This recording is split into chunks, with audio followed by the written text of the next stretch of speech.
Behind every notorious serial killer is a history, often shaped by trauma, rejection, instability, or early psychological fracture. Some came from violent households, others from deceptively ordinary beginnings. But all followed a chilling escalation, warning signs, first kills, repetition, investigation, and, in some cases, capture.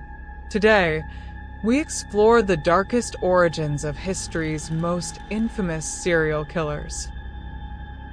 First, Jack the Ripper. His identity remains unverified, so there is no confirmed childhood record. But his crimes are rooted in history. It was 1888 in Victorian London, a city divided by class, poverty, overcrowding, and neglect. Whitechapel, his hunting ground, was a district where victims, especially sex workers, were often ignored by society. His murders were precise, methodical, and almost clinical. He killed at night, throats cut, bodies disemboweled, organs removed. Historians believe his skill pointed to experience with anatomy, possibly as a doctor, butcher, or mortician. Despite massive investigations and widespread panic, he was never caught. His case forced the world to rethink criminal profiling and investigative strategy. Next, H. Holmes. Born in 1861 in New Hampshire, Holmes was a brilliant child, but historical accounts describe bullying, emotional detachment, and a fascination with medicine. He studied to become a doctor, a profession that granted him instant trust in society. Holmes didn't begin with murder. He began with manipulation, fraud, deception, and staged deaths for insurance payouts came first. Then he escalated to real killing.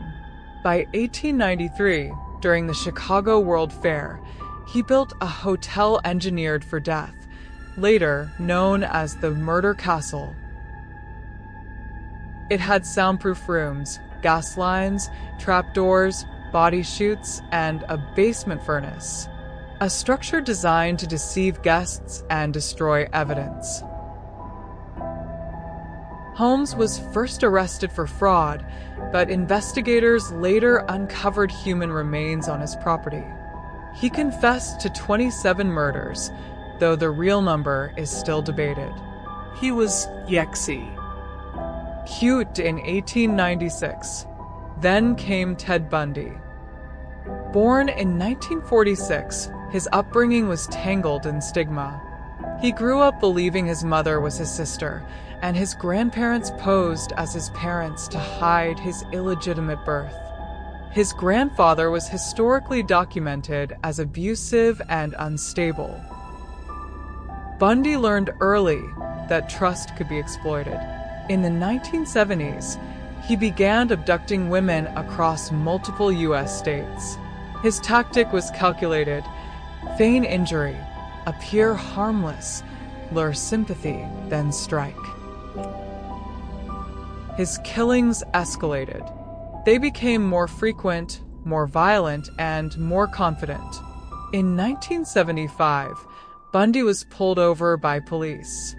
They found masks, handcuffs, and suspicious tools in his car. Survivor identifications later connected him to multiple murders. He escaped custody twice and killed again while on the run. He was finally arrested in 1978 and executed in 1989. His case reshaped the understanding of psychopathy hidden behind charisma. Next, Aileen Wuornos. Born in 1956, her life was marked by violence before it began. Her father was a convicted child sex offender who died in prison. Her mother abandoned her. She was raised by grandparents in extreme poverty and exposed to abuse in stable, ITY, and repeated trauma. Between 1989 and 1990, Wuornos killed 7 men along Florida highways. She claimed self-defense, but investigators determined the murders formed a repeated pattern that extended beyond immediate survival. She was identified after her girlfriend recognized her in wanted posters.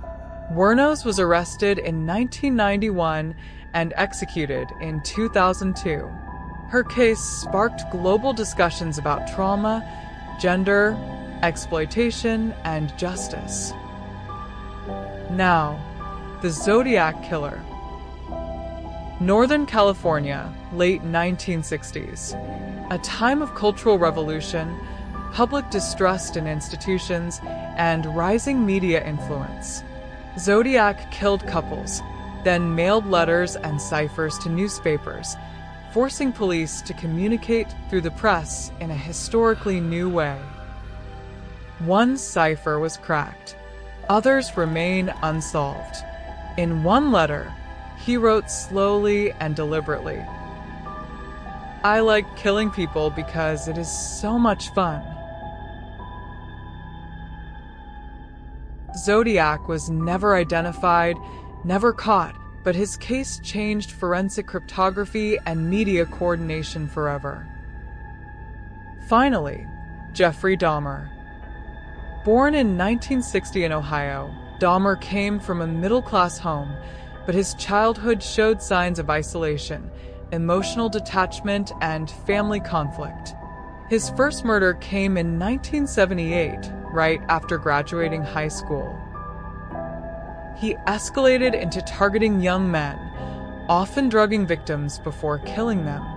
His crimes later included trophy collection, necrophilia, and cannibalism, a descent investigators and psychologists have traced as gradual escalation, not sudden break.